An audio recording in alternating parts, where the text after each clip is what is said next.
గరిక లేనిదే వినాయక పూజ చేయరు. ఎందుకని? వినాయకుడికి గరిక అంటే మహాప్రీతిపాత్రం.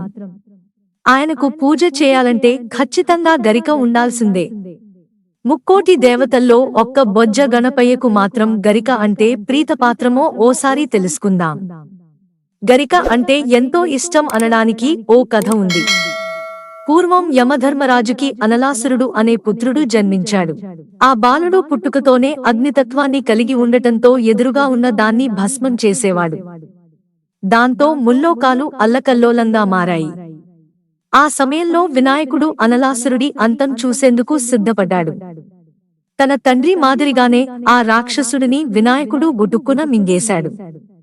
వినాయకుని ఉదర భాగానికి చేరుకున్న అనలాసురుడు అక్కడ విపరీతమైన తాపాన్ని కలిగించసాగాడు.